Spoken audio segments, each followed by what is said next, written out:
Boa noite, irmãos. Que a graça e a paz do Senhor Jesus esteja com cada um nessa noite. Eu louvo a Deus pela presença dos irmãos. Estou vendo as nossas famílias reunidas aqui. É uma alegria celebrarmos ao Senhor juntos nesse culto de adoração.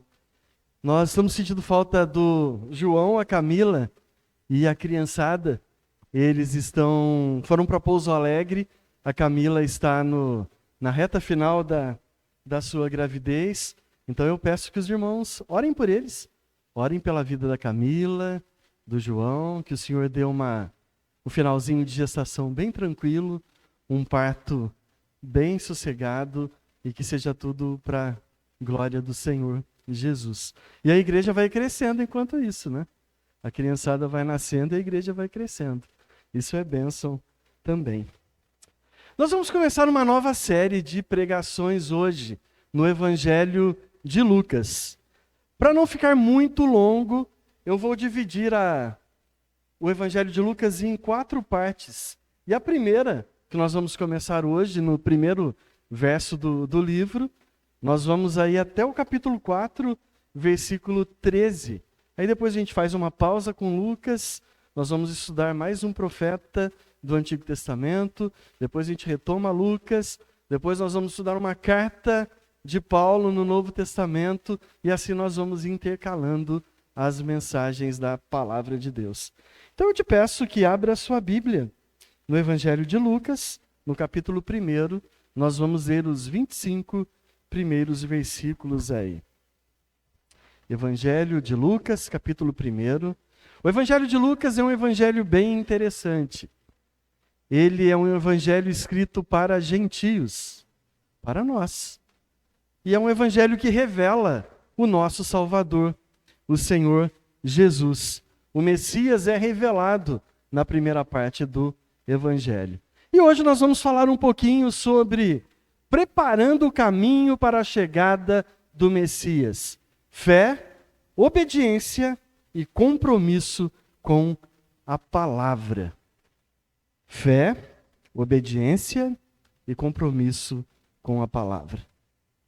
Amém? Podemos ler? Evangelho de Lucas, capítulo 1, nós vamos ler até o versículo 25.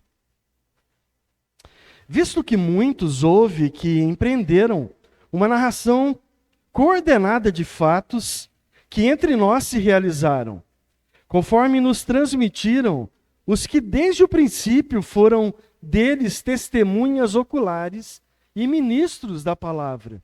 Igualmente a mim, me parece bem, depois de acurada investigação de tudo, desde a sua origem, dar-te por escrito, excelentíssimo Teófilo, uma exposição em ordem, para que tenhas plena certeza das verdades em que foste instruído. Nos dias de Herodes, rei da Judéia, houve um sacerdote chamado Zacarias, do turno de Abias. Sua mulher era filha de Arão, era das filhas de Arão, e se chamava Isabel. Ambos eram justos diante de Deus, vivendo irrepreensivelmente em todos os preceitos e mandamentos do Senhor. E não tinham filhos, porque Isabel era estéril, sendo eles avançados em dias. Ora, aconteceu que, exercendo ele diante de Deus o sacerdócio, na ordem do seu turno, coube-lhe por sorte, segundo o costume sacerdotal, entrar no santuário do Senhor para queimar o incenso. E durante esse tempo, toda a multidão do povo permanecia da parte de fora, orando. E eis que lhe apareceu um anjo do Senhor, em pé, à direita do altar do incenso. Vendo Zacarias, turbou-se e apoderou-se dele o temor. Disse-lhe, porém, o anjo: Zacarias, não temas, porque a tua oração foi ouvida. E Isabel, tua mulher, te dará à luz um filho, a quem darás o nome de João. Em ti haverá prazer e alegria, e muitos se regozijarão com o seu nascimento, pois ele será grande diante do Senhor. não beberá vinho, nem bebida forte, e será chamado, e será cheio do Espírito Santo, já desde o ventre materno. E converterá muitos dos filhos de Israel ao Senhor seu Deus, e irá diante do Senhor no espírito e poder de Elias, para converter o coração dos pais aos filhos, converter os desobedientes à prudência dos justos, e habilitar para o Senhor um povo preparado. Então perguntou Zacarias ao anjo: como que eu saberei isso? Pois eu sou velho, minha mulher é avançada em dias. Respondeu-lhe o anjo: eu sou Gabriel, que assisto diante de Deus, e fui enviado para falar-te e trazer-te estas boas novas. Todavia, ficarás mudo e não poderás falar até o dia em que estas coisas venham a realizar-se. Porquanto não acreditaste nas minhas palavras, as quais a seu tempo se cumprirão. O povo estava esperando a Zacarias e admirava-se de que tanto se demorasse no santuário. Mas saindo ele, não lhe podia falar. Então entenderam que tiveram uma visão no santuário. E expressava-se por acenos e permanecia mudo. Sucedeu que, terminados os dias de seu ministério, voltou para casa. Passados esses dias, Isabel, sua mulher, concebeu e ocultou-se por 5 meses, dizendo: assim me fez o Senhor, contemplando-me para anular o meu opróbrio perante os homens. Amém? Vamos orar novamente? Senhor, a palavra é tua. É o Senhor que inspirou o teu filho para escrevê-la. É o teu Espírito que usa a tua palavra para trabalhar nos nossos corações. Querido Espírito Santo, eu me coloco diante de ti como ferramenta para ser usado pelo Senhor, para não trazer nada além daquilo que o Senhor quer falar com a tua igreja. Então, Senhor, apesar de mim, apesar da minha insignificância, apesar da minha pequenez, que o Senhor fale conosco e que a tua palavra traga transformação no nosso entendimento e nos aproxime de ti, para que nós possamos andar a cada dia mais perto do Senhor, mais parecidos com o Senhor, mais obedientes à tua voz e mais confiantes de que não há salvação além de ti. E que nós te amamos, Senhor, e que nós precisamos do Senhor a cada dia. Nos ajuda, nos ensina. É o que eu te peço no nome de Jesus. Amém. Amém.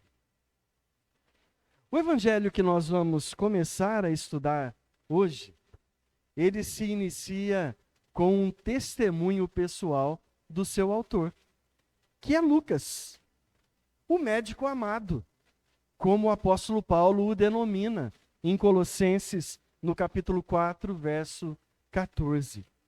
É um consenso de que é o maior escrito do Novo Testamento, porque os escritos de Lucas, eles são o Evangelho de Lucas mais os Atos dos Apóstolos. Lucas escreveu o Evangelho que leva o seu nome e o livro de Atos dos Apóstolos para mostrar como que o Evangelho ele quebra fronteiras, como que o Evangelho ele sai daquele grupo de judeus, daquela nação, e ele se espalha através do mundo e através dos séculos. Seus escritos, os escritos de Lucas, eles foram feitos com foco nos gentios. E isso, irmãos, é a obra do Espírito Santo, em demonstrar que a graça de Deus, que o Evangelho do nosso Senhor Jesus Cristo, ele quebra as fronteiras do mundo judaico e ele avança para todos os povos. Como o próprio Lucas declarou isso em Atos, no capítulo 1, verso 8, de que quando o Espírito descesse sobre os salvos, estes receberiam poder e seriam testemunhas, tanto em Jerusalém, quanto na Judéia, quanto em Samaria e até os confins da terra. Depois de orar sobre isso, sobre o tema que nós estudaríamos, eu decidi escolher Lucas para ser o primeiro evangelho a estudar, porque ele foi escrito especialmente para nós, para os gentios. O que é o gentio? O gentio é todo aquele que não nasceu de uma das 12 tribos de Israel, que não é descendente de Israel. Então, todo aquele que não é um judeu, que não é um israelita, ele é um gentio. Lucas é um evangelho prático, cheio de parábolas e ensinamentos, que enchem o nosso coração de alegria e de certeza de que Jesus Cristo é Deus. E por amor, ele se entregou por nós para nos reconciliar com Deus, para que nós pudéssemos ter vida eterna garantida ao lado de Deus. Lucas, ele retrata Jesus como o filho do homem, que foi rejeitado por Israel, mas em seguida foi oferecido a todo aquele que crê em Jesus. Se nós observarmos os autores do Novo Testamento, todos eles eram apóstolos de Jesus, exceto 2. João Marcos, que escreveu o Evangelho de Marcos, e Lucas, que escreveu o Evangelho de Lucas e os Atos dos Apóstolos. Talvez você possa perguntar, mas se eles não eram apóstolos, se eles não eram discípulos, com qual autoridade eles escreveram o que eles escreveram? É quase consenso as defesas que primeiro foram feitas por Jerônimo, por Eusébio de Cesareia e por Irineu, de que Lucas escreveu sob a orientação do apóstolo Paulo e de que Marcos escreveu sob as lentes do apóstolo Pedro. Mas independente de seus autores ou influenciadores aqui nessa terra, nós temos uma convicção clara e plena de que o Evangelho de Lucas é palavra de Deus. Ele é inspirado pelo Espírito Santo e ele é a grande ferramenta para que nós possamos conhecer a Deus. Como Lucas entendia que Jesus Cristo é a encarnação do Deus eterno na história humana, que ele foi enviado na plenitude dos tempos para cumprir as promessas que Deus tinha feito para Israel e para que sua morte como justo servo de Deus, ele efetuasse a salvação tanto de judeus quanto de gentios, da qual a igreja, que Lucas trata na sua sequência aí nos Atos dos Apóstolos, desse testemunho da salvação que é recebida exclusivamente por Jesus. Então, irmãos, os 25 primeiros versículos aí do capítulo que nós acabamos de ler e que nós vamos estudar hoje, eles estabelecem um contexto essencial para o restante do Evangelho de Lucas. E estão relacionados ao tema geral do Evangelho de Lucas, que é a vida, o ministério e a mensagem de Jesus Cristo. Então a pregação de hoje vai ser dividida em 4 partes. Na primeira parte, a introdução do Evangelho de Lucas, que são os 4 primeiros versículos, que estabelecem o motivo da escrita do Evangelho, que dá evidências internas de que são um relato ordenado e confiável dos eventos relacionados a Jesus Cristo. Lucas enfatiza a precisão e a autoridade das Escrituras, o que estabelece o tom para o Evangelho como uma narrativa confiável e fiel de fatos que foram vivenciados por homens de Deus que estavam presentes quando esses fatos aconteceram. No segundo tópico, vai ser apresentado o casal de idosos e a visita do anjo, dos versos 5 ao verso 12. É a história de Zacarias e Isabel, que concebem João Batista já na sua velhice, por intervenção divina. E João Batista, ele prepara o terreno para a chegada do Messias. Isso demonstra, irmãos, a capacidade de Deus de realizar milagres. E enfatiza a importância do papel de João Batista na preparação para a chegada do Filho de Deus, para a chegada do Messias. A terceira parte, dos versos 13 ao 17, ele apresenta o próprio precursor do Messias. O anjo Gabriel anuncia o nascimento de João Batista, que seria o precursor, aquele que abriria o caminho para a chegada do Messias, estabelecendo a conexão entre João Batista e Jesus, destacando a missão profética de João de preparar o caminho para o Salvador, que é um tema central no Evangelho de Lucas. Para os irmãos terem uma ideia, o evangelista João, ele define João Batista no capítulo 1 de João, dos versos 7 e 8, dizendo que ele veio como testemunha para testificar acerca da luz, a fim de que por meio dele todos os homens crescem. E que ele próprio não era a luz, mas ele veio como testemunha da luz, que é o próprio Deus, a luz do mundo. Então nós vamos finalizar aí com o que eu chamei de milagre silencioso, dos versos 18 até o 25.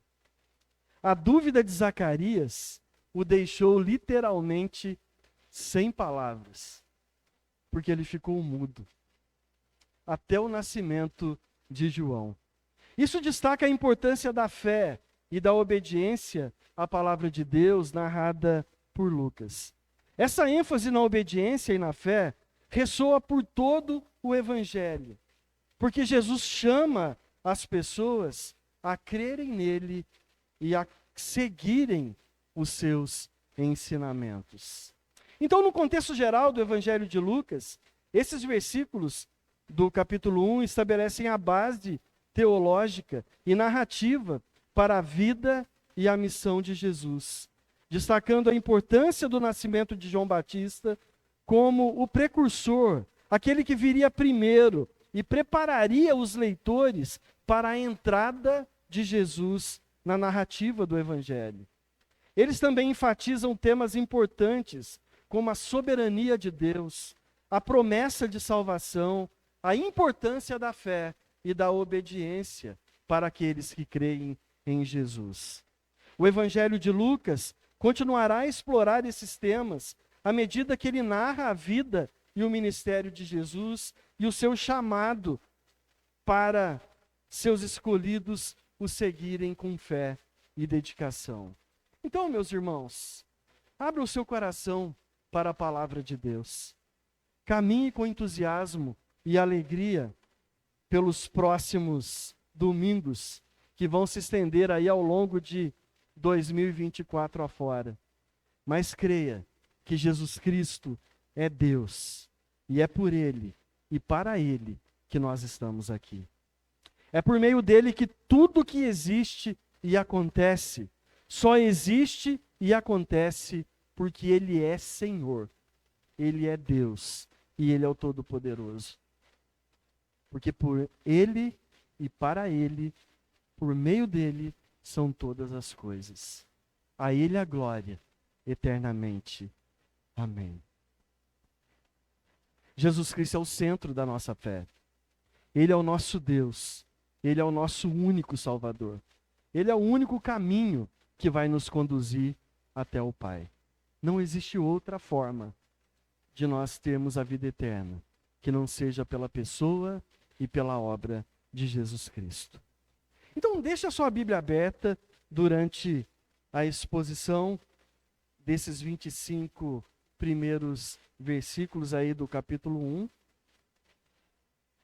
E vamos ver o que o Senhor tem para nos ensinar através da sua palavra. Então vamos lá. O primeiro tópico é a introdução ao Evangelho de Lucas, os 4 primeiros versículos. Esses 4 primeiros versículos do Evangelho de Lucas é o melhor grego de toda a escrita do Novo Testamento. É uma linguagem muito refinada.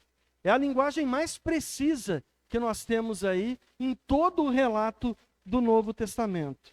Mas, acima de tudo, ele é um testemunho fiel e mais importante do século I para a pré-história de todos os evangelhos. Porque ele oferece uma percepção única na arte de Lucas como autor e evangelista.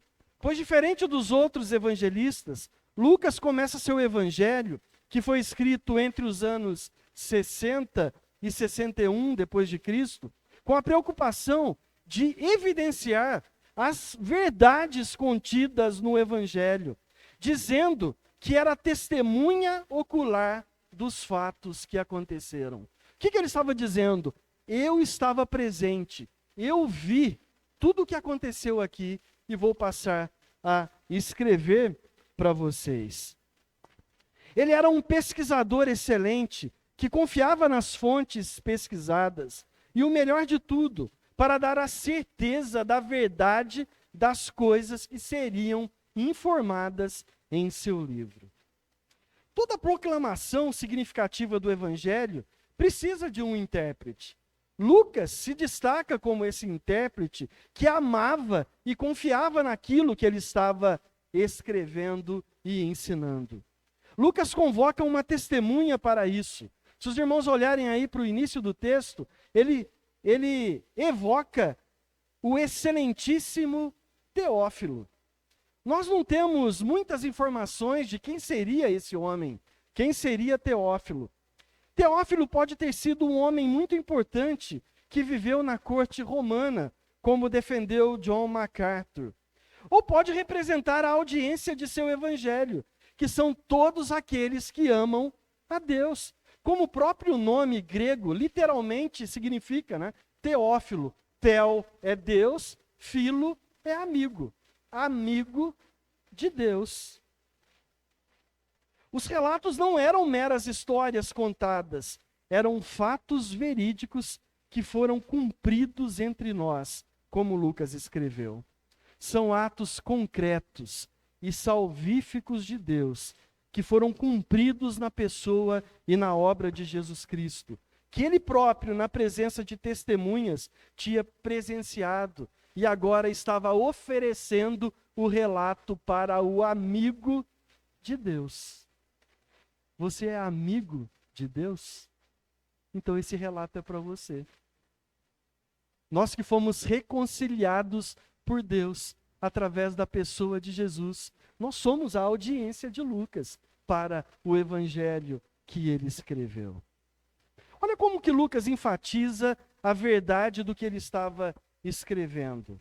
É como se ele dissesse: eu não estou inventando histórias, eu estou escrevendo aquilo que eu vi acontecer. E não só eu, mas um monte de testemunhas que comprovou o que eu vou passar a escrever aqui. O evangelho não é uma nobre proclamação moral, nem pode ser reduzido a um conjunto de ensinamentos e verdades abstratas.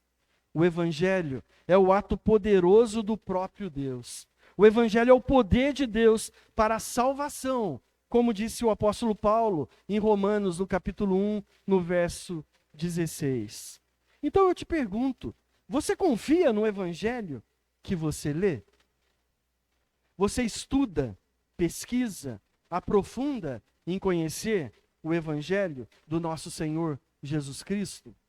Você ama o evangelho que você lê, que você prega, que você vive? Essas perguntas devem ser respondidas com um sim gigantesco por todos nós.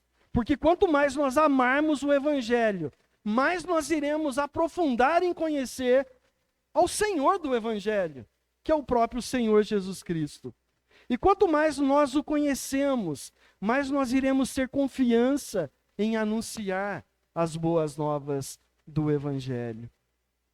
Quanto mais nós amarmos o evangelho, mais certeza nós teremos em querer anunciá-lo a todas as pessoas.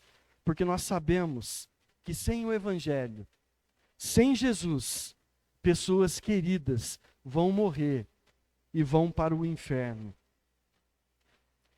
E como eu conheço, confio e amo o Evangelho, eu sei que ele é a verdade. E não vou querer que um ente querido vá para o inferno, porque eu fui negligente, preguiçoso e covarde de não anunciar as boas novas de salvação. As palavras do Evangelho não pertencem aos cristãos, mas antes de tudo, os salvos em Cristo pertencem ao Evangelho e o servem com entusiasmo. Uma testemunha não tenta dominar a palavra, mas ele se submete a ela, cumprindo com fidelidade a verdade que ele está anunciando. Ele se coloca a serviço da mensagem, da verdade que ele está proclamando, com integridade, aquela verdade que ele está anunciando. É a primeira reflexão que nós precisamos fazer hoje. Será que verdadeiramente eu creio no Evangelho? O que é o Evangelho? O Evangelho é o poder de Deus. O poder de Deus para quê?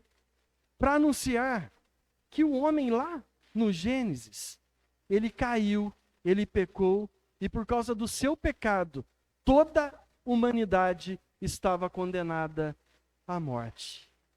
E depois da queda, Deus demonstrou o seu amor e não nos abandonou à nossa própria sorte, mas Deus providenciou da sua graça, enviando o seu único filho, que se torna um homem, que Deus se faz homem e habita no meio de nós.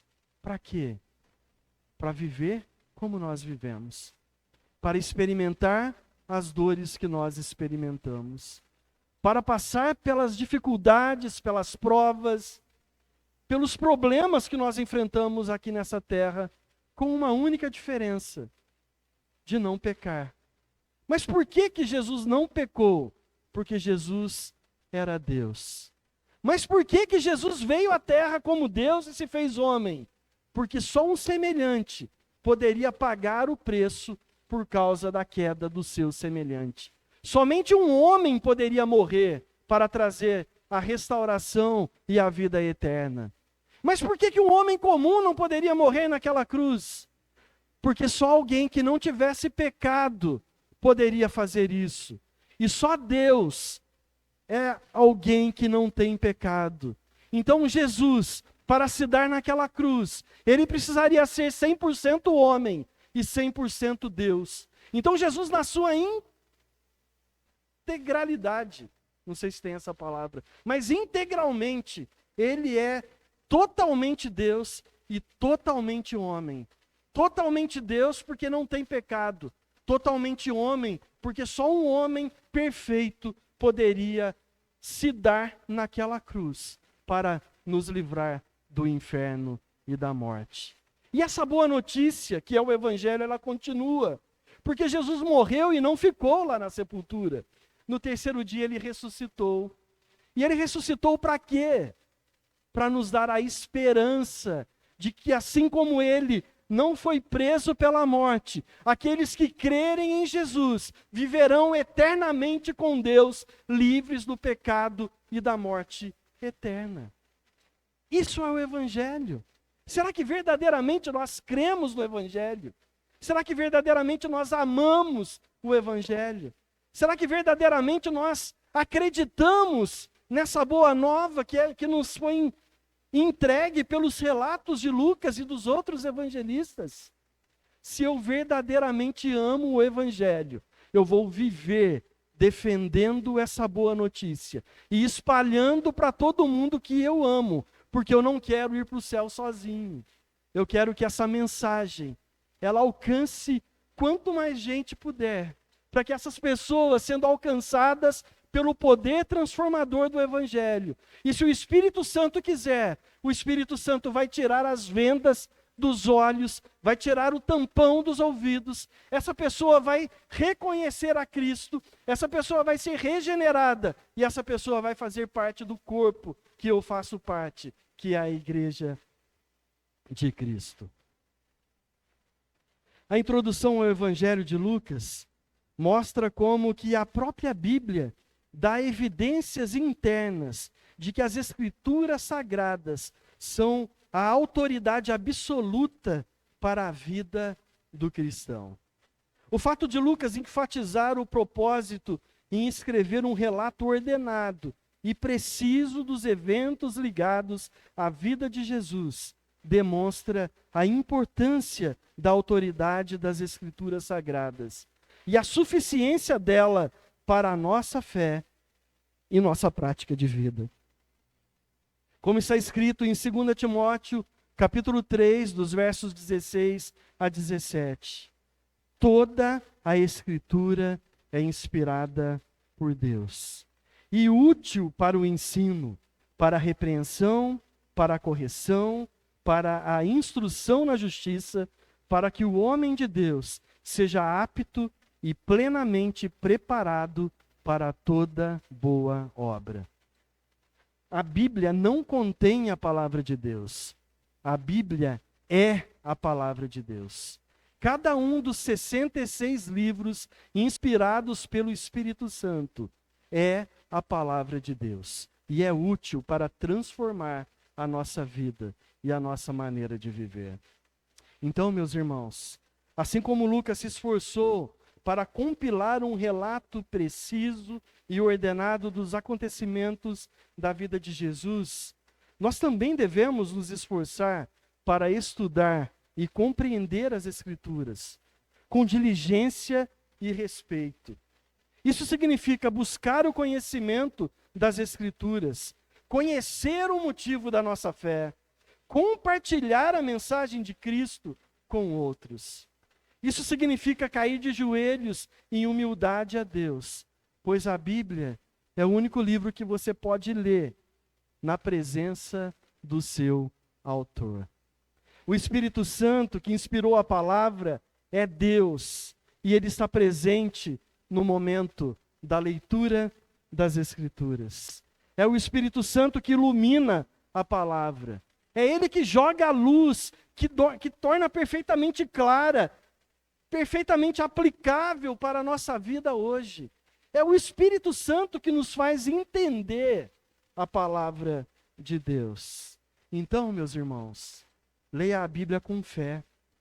Viva a palavra de Deus com alegria. Pregue a palavra com confiança. Porque a Bíblia é a voz de Deus nesse mundo caído e mergulhado em trevas. Ela é a palavra que liberta. A própria palavra diz: conhecereis a verdade, e a verdade vos libertará. A verdade é a palavra, e a palavra é Jesus Cristo que se fez homem e habitou entre nós. A palavra é o próprio Senhor Jesus. A palavra que transforma, que liberta, que muda a nossa história de vida. Se a palavra não fizer nada, não é o que eu digo que vai fazer. Se a palavra não trouxer transformação de vida, não é o meu discurso que vai trazer mudança.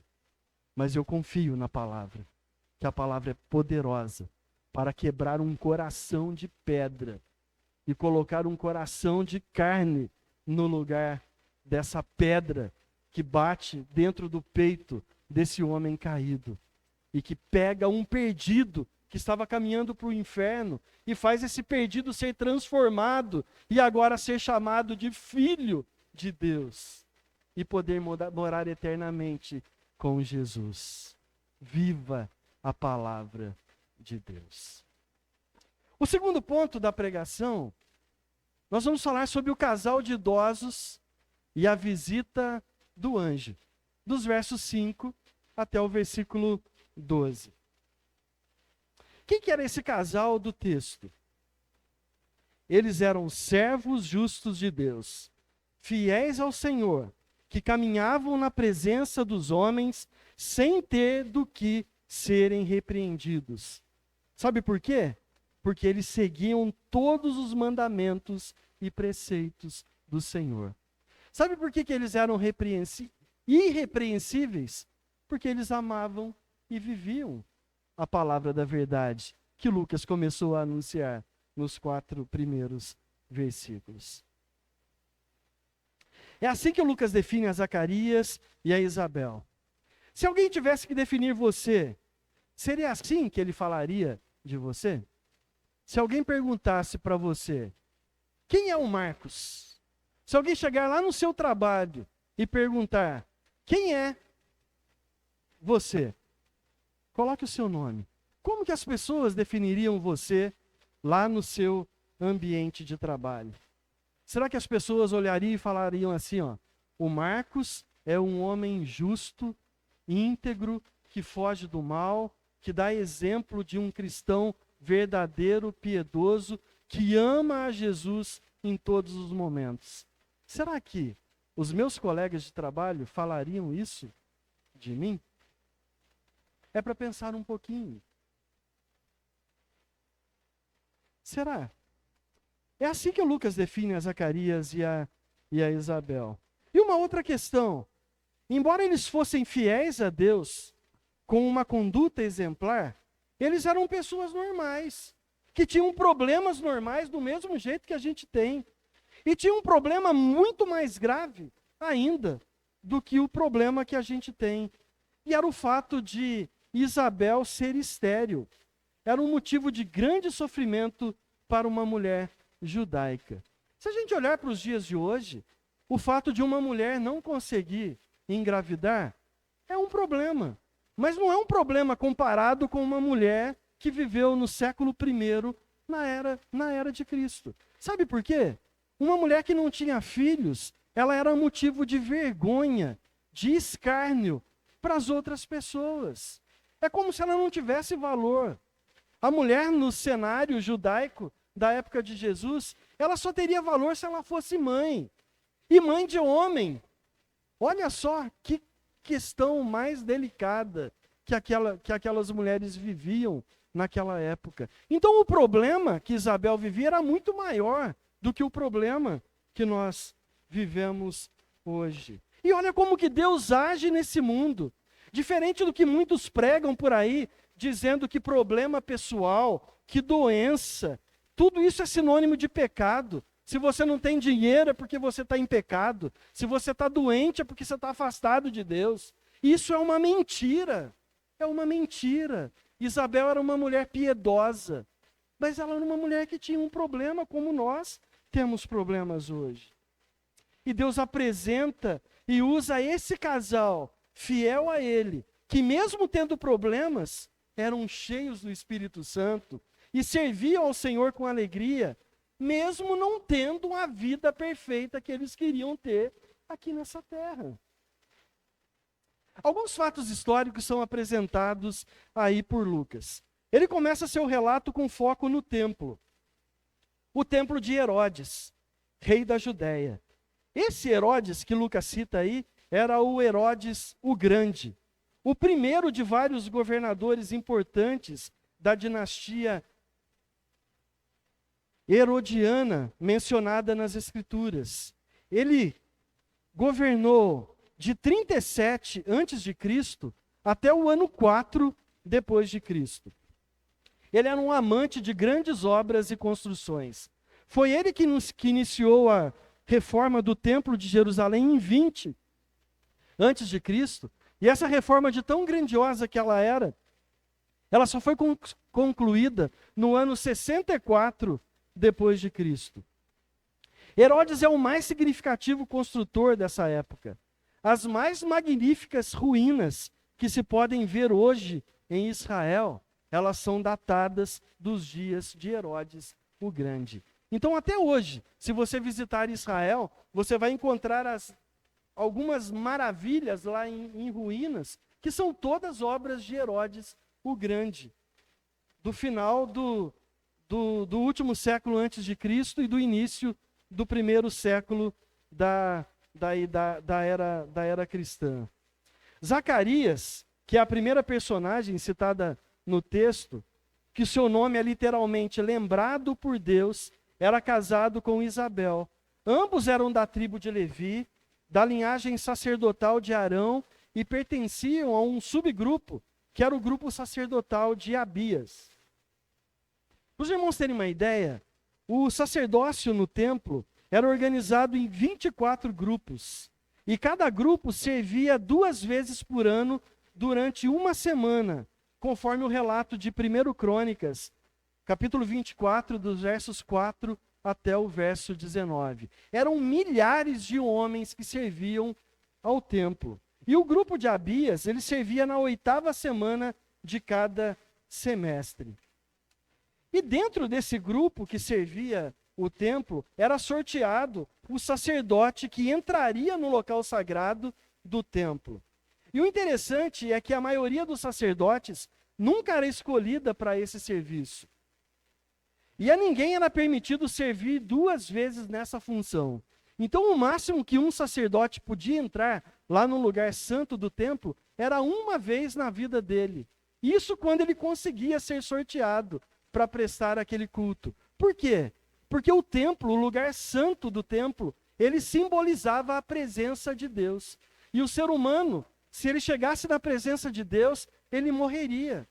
A gente tem relatos bíblicos de que o sumo sacerdote, uma vez por ano, quando entrava no Santo do Santo, no dia da expiação, ele entrava com uma roupa sacerdotal diferente, que tinham algumas campainhas feitas de ouro, penduradas na sua veste, e ele era amarrado por uma corda quando ele entrava no Santo do Santo. Sabe por quê? Porque se ele tivesse pecado, a hora que ele entrasse na presença de Deus, ele morreria lá. E ninguém poderia entrar para tirar o sacerdote de lá, porque se entrasse, morreria também. Então, quando os sinos paravam de balançar, e eles entendiam que o sacerdote tinha morrido lá dentro do Santo, eles puxavam ele para fora através daquela corda que era amarrada na sua cintura. De tão sério que era a questão de estar diante da presença de Deus. Zacarias não entrou no Santo dos Santos, mas ele entrou no último espaço do lugar santo, ao lado do véu do templo, onde ficava o altar do incenso. E ele estava vivendo o momento mais significativo de toda a sua vida. Ele já estava na sua idade avançada. O incenso, ele era mantido queimando perpetuamente na frente do véu que dividia o lugar santo do lugar santíssimo. O sacerdote escolhido, 2 vezes ao dia, de manhã e à tarde, ele faria o serviço, enquanto os demais sacerdotes e adoradores ficariam do lado de fora, em oração. No momento do serviço de Zacarias no templo, no ato mais importante da sua vida até aqui. Nós não sabemos dizer quantos anos Zacarias já tinha atuado como sacerdote, mas era a primeira vez que ele exercia essa grandiosa função. Eu posso imaginar como que ele estava jubilante de alegria. Afinal, ele já era velho e só agora havia sido contemplado para exercer esse ato sacerdotal que muitos morriam sem ter o privilégio de fazer. E ele agora estava lá, pronto para entrar diante do altar do incenso. Mas nesse momento significativo na vida de Zacarias, uma coisa muito diferente aconteceu. A hora que Zacarias entra ali, ele se depara com um anjo em pé do lado direito do altar do incenso. Um anjo do Senhor que aparece para ele e fala com ele. E o espanto de Zacarias no versículo 12 não é exagerado, porque ele deveria ter pensado que ia morrer. Agora já era. O anjo aqui, o que o anjo veio fazer? Veio me buscar, só pode ser, né? Agora acabou. E veja como que Deus atua nos detalhes. Nós vimos a importância do templo quando nós estudamos Ageu. O templo simbolizava a presença de Deus. O altar do incenso simbolizava a presença de Deus. E o anjo está em pé, à direita do altar, e não à direita de Zacarias. Estar à direita da presença de Deus é a importantíssima posição de autoridade e exaltação. A posição do anjo, como a posição de Jesus à direita de Deus Todo-Poderoso, investe a mensagem de legitimidade divina. Interessante que o anjo só se identifica depois. Isso nos mostra que o conteúdo da mensagem é muito mais importante do que o seu mensageiro. A palavra de Deus, ela é a fonte de autoridade, e não quem está fazendo uso da palavra. Algumas aplicações podem ser tiradas desse segundo ponto. Como é notável a soberania de Deus.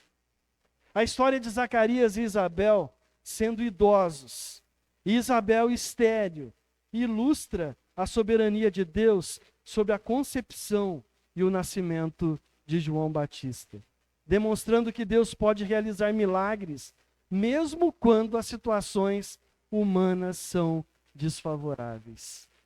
Não é muito mais fácil uma jovenzinha ficar grávida, como foi o caso de Maria, um pouquinho para frente? Não é muito mais fácil do que uma idosa, estéril, que lutou a vida inteira, que orou a vida inteira para engravidar e não conseguiu?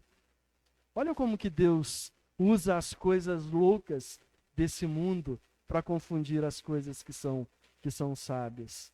Aliás, Deus sempre vai usar o impossível para o homem, para mostrar que todo o poder, toda a autoridade pertence a Ele, e não a nós, os simples mortais.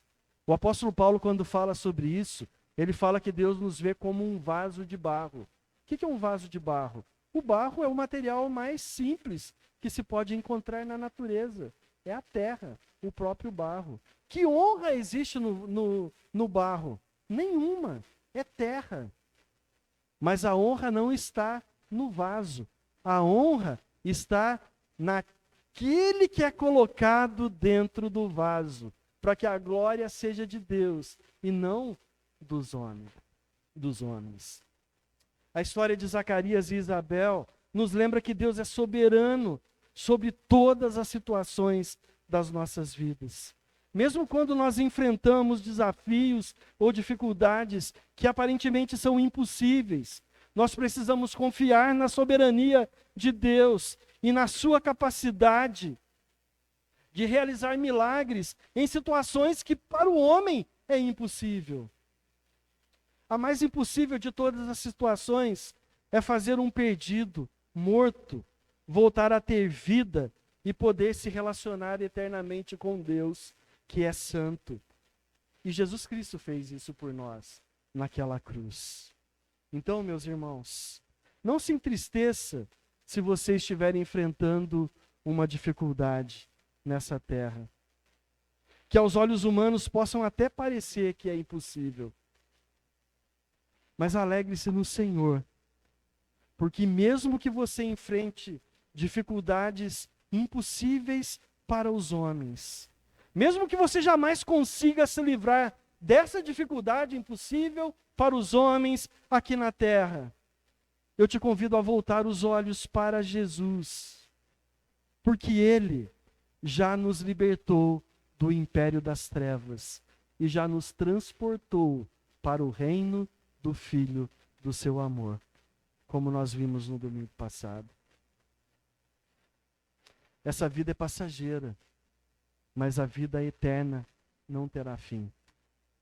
De que vale uma pequena vida que pode chegar a 100 anos, diante de uma eternidade infinita, que não tem mais contagem? De que vale uma vida tão pequena, se comparada com uma vida eterna diante de Deus? O nosso reino não é aqui. A nossa vida deve olhar para Cristo. Daqui a poucos anos vão passar para você. E na hora que o Senhor te chamar, o que você está preparando vai ser para quem? Onde você passará o restante dos anos da sua eternidade? Só existe dois caminhos. Só existe o céu ou o inferno. E eu só vou para o céu se eu confessar a Jesus Cristo como meu Senhor e o meu Salvador. Então, meus irmãos, nossa vitória não está nas coisas dessa terra. Nossa vitória está em Jesus. E não é uma vitória passageira, é uma vitória eterna. Ela não se corrompe, não se enferruja, não pode ser roubada por um ladrão. Nosso galardão é a vida eterna no céu com Jesus. Esse é o nosso alvo, esse é o nosso foco. O terceiro ponto, a apresentação do precursor do Messias. A anunciação da chegada do precursor do Messias. Qual que foi a missão dada a esse casal de idosos descendentes de Arão? A missão era, na velhice, gerar um filho, que seria o precursor do Messias. Seria o homem que prepararia o caminho para a chegada do Salvador do mundo. A evidência da resposta é o fato de como que o anjo se dirige a Zacarias.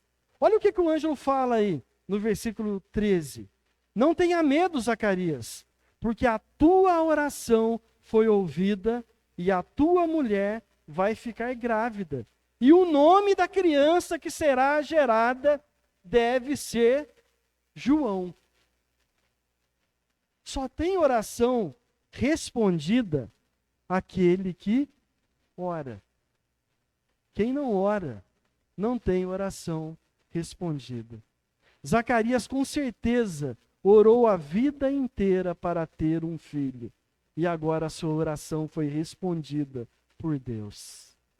Há quanto tempo você tem orado por um motivo específico? Há quanto tempo você tem clamado pela salvação do teu filho, do teu marido, de um ente querido? Continue clamando ao Senhor, mesmo que demore. Na hora certa, Deus vai te responder. Deus só não responde a oração daquele que pede mal para gastar em seus próprios interesses egoístas, como disse Tiago. Mas a oração do justo, ela pode muito em seus resultados. Tiago 5,16. A oração de Zacarias, ela não foi respondida favoravelmente pelo simples fato deles quererem e desejarem ter um filho e não terem conseguido. Mas a resposta ela é muito mais relevante. Não era apenas um filho, era um filho que se tornaria uma referência para a chegada do Messias. Seria o profeta enviado por Deus depois de um período de 400 anos em que Deus tinha se calado. 400 anos em que Deus para de falar com o seu povo. E agora Deus faz ser gerado um homem que seria o profeta que levaria o povo de volta ao relacionamento com Deus. Um homem que prepararia o caminho para a chegada do Messias. Um homem que seria grande diante de Deus e dos homens. Um homem que seria cheio do Espírito Santo antes do seu nascimento. No ventre da sua mãe, ele já estava cheio do Espírito Santo. A gente pode comprovar isso no texto que nós lemos. Um homem que seria usado por Deus para converter a muitos em Israel para o Senhor. Um homem que converteria o coração dos pais aos filhos, que transformaria rebeldes em prudentes justos, com a finalidade de preparar ao Senhor um povo bem disposto. A promessa de um filho para Zacarias repete a promessa do filho para Abraão, no mesmo contexto, no mesmo objetivo. Abraão e Sara também eram idosos, Sara também era estéril. A descendência de Abraão cumpriu a promessa de Deus, esperada havia muito tempo, para formar um novo povo. A promessa do filho a Zacarias, um menino que se chamaria João, que quer dizer Deus é gracioso, era a confirmação da promessa de que Deus não virou as costas para o seu povo. Que o mesmo Deus que prometeu para Abraão que a aliança com aquele povo seria eterna. Deus confirma agora, trazendo um homem que prepararia o caminho para o reinado definitivo de Deus aqui na terra. Para confirmar que o reinado de Davi seria eterno. Para confirmar que Deus jamais viraria as costas para os seus escolhidos. Para confirmar que na nova aliança, aqueles que confessarem a Jesus como Senhor, teriam vida eterna garantida por Deus. O anúncio do anjo identifica João como aquele que iria adiante do Senhor no espírito e no poder de Elias. Era uma referência ao grande profeta Elias do Antigo Testamento, dizendo que João seria o profeta da nova aliança, que seria cheio do Espírito Santo para anunciar a salvação aos povos da nova aliança.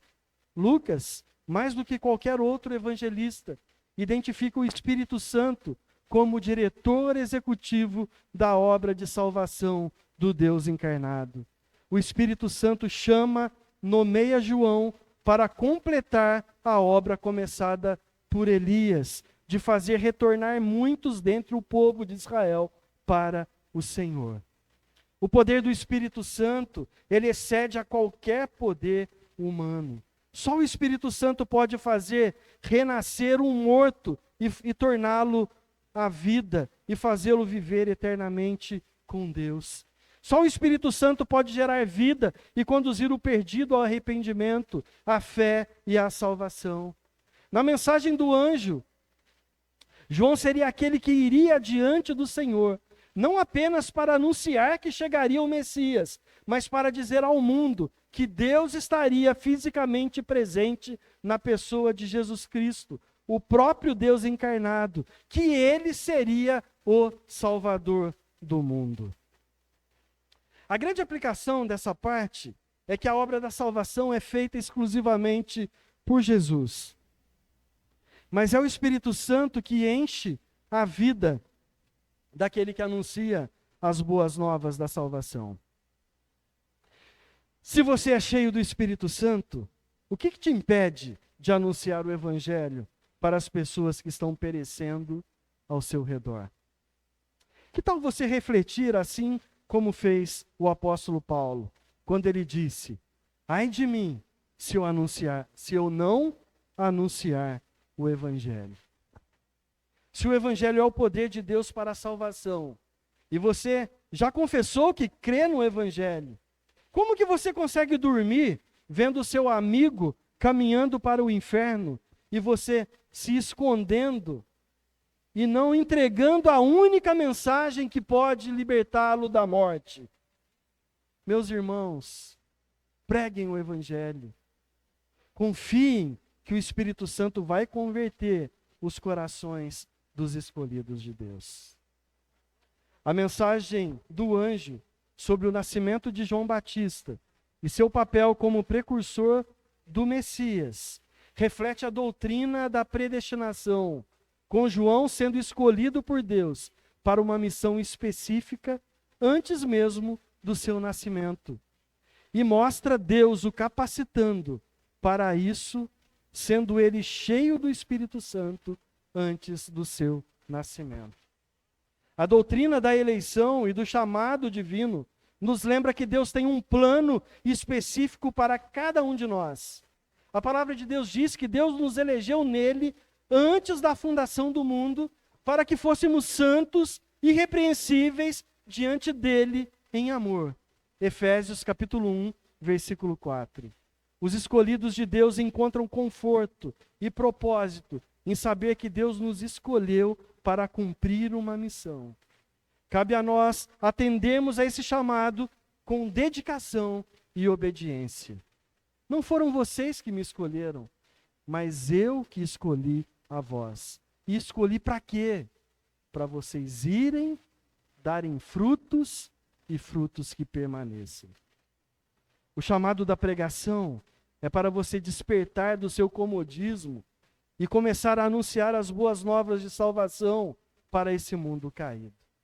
Esse é o chamado do Evangelho. E vamos para o último ponto. O milagre silencioso. Os últimos 7 versículos aí. Faça um exercício de imaginação para se colocar no lugar de Zacarias. Orei a vida toda por um milagre, servi ao Senhor com integridade por todos os meus dias, mesmo já sendo velho, minha esposa sendo velha, sendo estéril, eu não desanimei e continuamos fiéis ao Senhor e ao chamado dele. Estou no dia mais significativo da minha vida, entrei no lugar santo do templo para executar a tarefa sacerdotal de queimar o incenso para Deus, na presença de Deus. É o dia mais feliz da minha vida como sacerdote. Imagina que o sacerdote é você. Só que agora, sozinho, no lugar sagrado, eu dou de cara com um anjo de pé, na minha frente, no lado direito do altar. Eu acho que eu sairia correndo de medo. Eu acho que eu também ia questionar o anjo do mesmo jeito que Zacarias questionou. Olha para o verso 18. Mas como eu posso ter certeza do que você está dizendo é verdade mesmo? Porque tanto eu quanto a minha esposa já somos velhos. Foi a pergunta de Zacarias para o anjo. E não seríamos só nós que faríamos isso, Abraão também fez. Abraão também questionou. Sara também se colocou a rir dentro da tenda, falando, é uma piada isso, eu velha vou ser mãe de uma criança.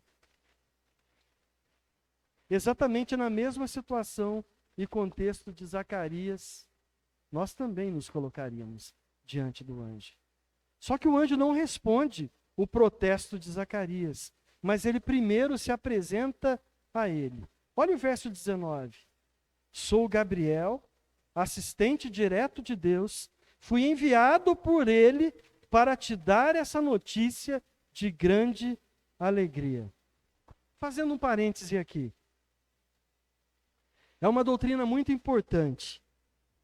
Anjos existem. A Bíblia nomeia esse anjo, que era Gabriel. O que nós precisamos deixar bem claro é que anjos existem, mas eles existem para servirem a Deus e não para servirem aos homens. Como foi esse caso específico? Deus pode dar ordens a um anjo para que ele realize alguma atividade para os humanos, mas eles não servem aos homens. Os anjos, eles servem ao próprio Deus. É por isso que nós não oramos para anjos, nós não temos anjo da guarda, nós não invocamos a presença de anjos para nos guardar.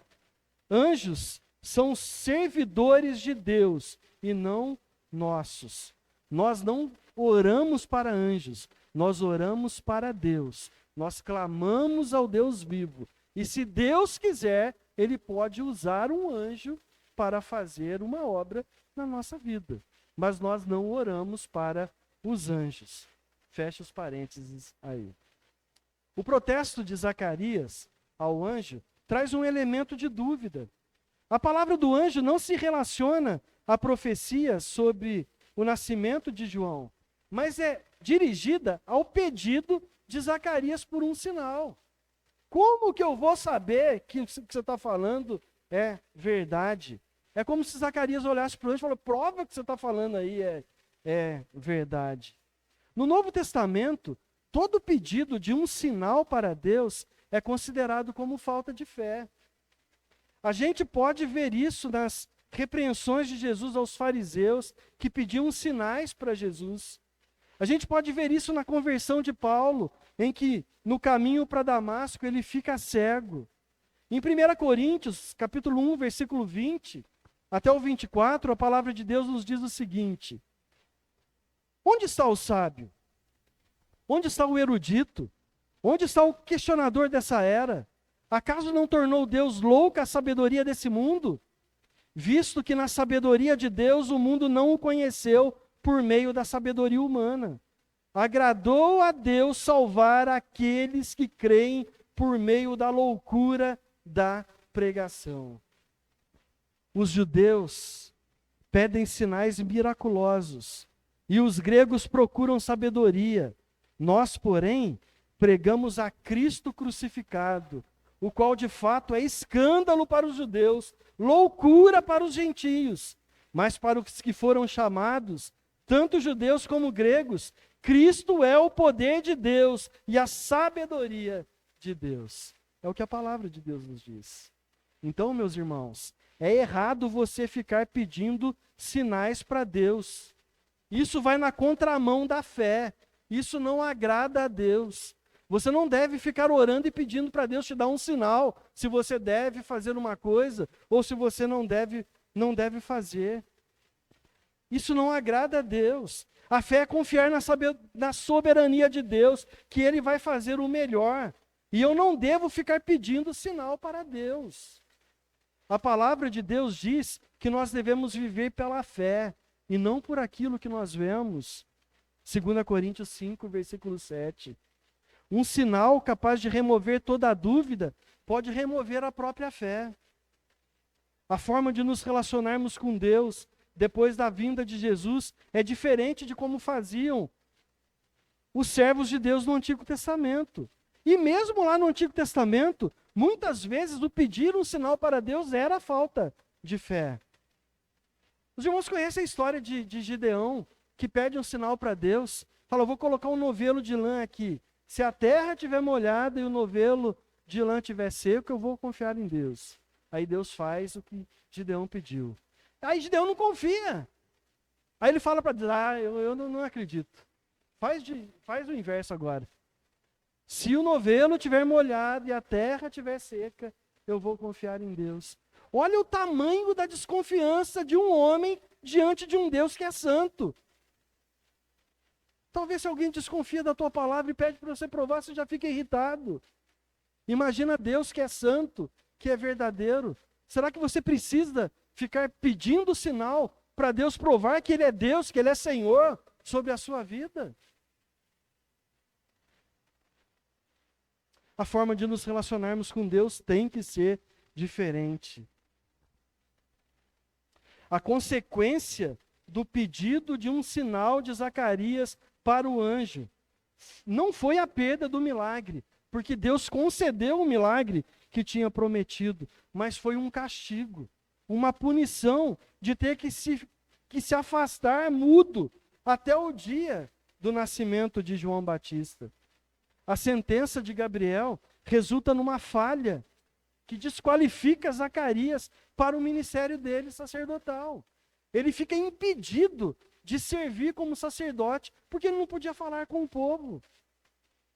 A descrença não é resultado de sentimentos, de dúvidas, de temperamentos ou de circunstâncias enfrentadas, mas de uma escolha pessoal de crer ou deixar de responder com fé à pessoa do nosso Deus.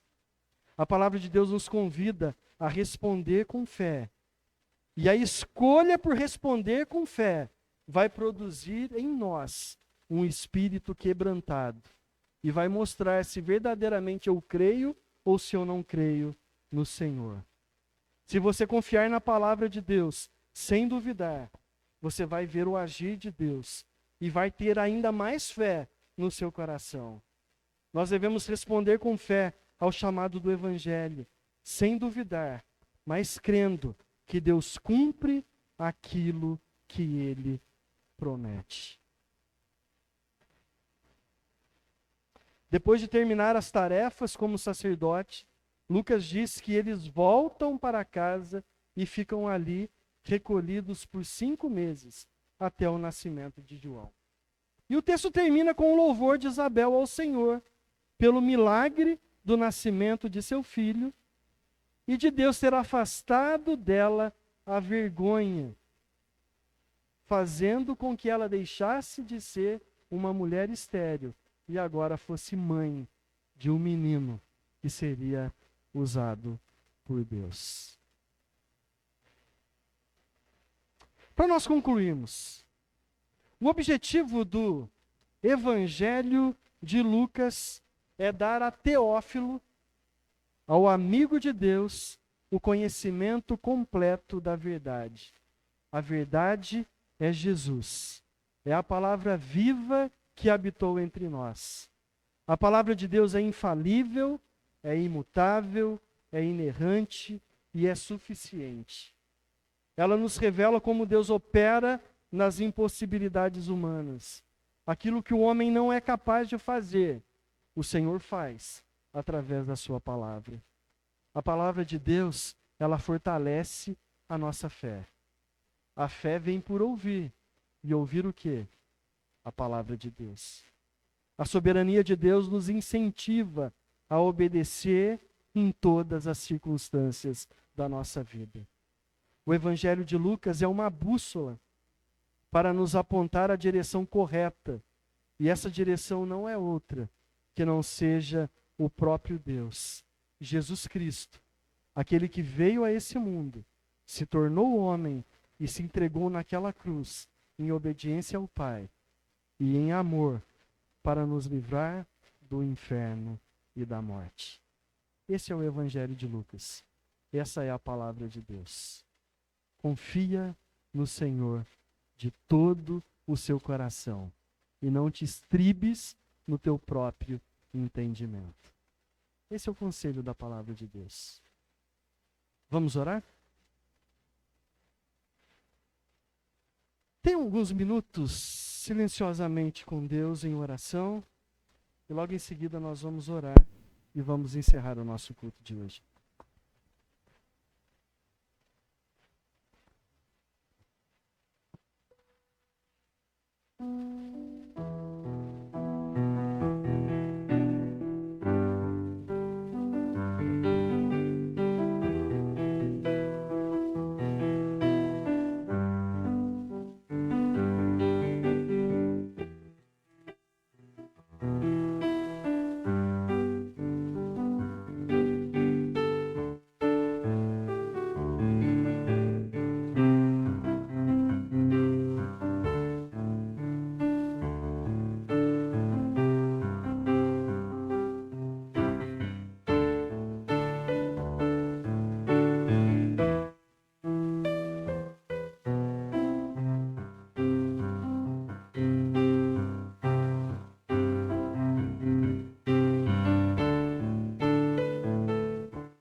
Obrigado, Senhor, pela tua palavra. Obrigado, Senhor, por enviar Jesus a essa terra e ter nos encontrado caídos, mortos. Obrigado, Senhor, por reunir a tua igreja em adoração ao Senhor nesse culto de domingo. Obrigado, Pai, por cada uma das famílias da nossa igreja. Eu clamo ao Senhor que o Senhor esteja sempre presente nos nossos dias, na nossa vida, no nosso dia a dia. Que a tua palavra traga transformação nos nossos corações. Que nós possamos viver a tua palavra. Que nós possamos pregar a tua palavra. Que nós possamos ser encontrados como servos fiéis, irrepreensíveis diante do Senhor e diante desse mundo caído. Cuida da tua igreja, Senhor. Cuida da semana dos teus filhos. Cuida da nossa família, do nosso sustento, do nosso trabalho. Que o Senhor esteja sempre conosco. É o que eu clamo, no nome santo de Jesus. Amém. Amém. O grande amor de Deus e a graça eterna de nosso Senhor Jesus Cristo e a consolação do Espírito Santo seja com cada um de nós, hoje e para sempre. Amém. Amém. Deus abençoe.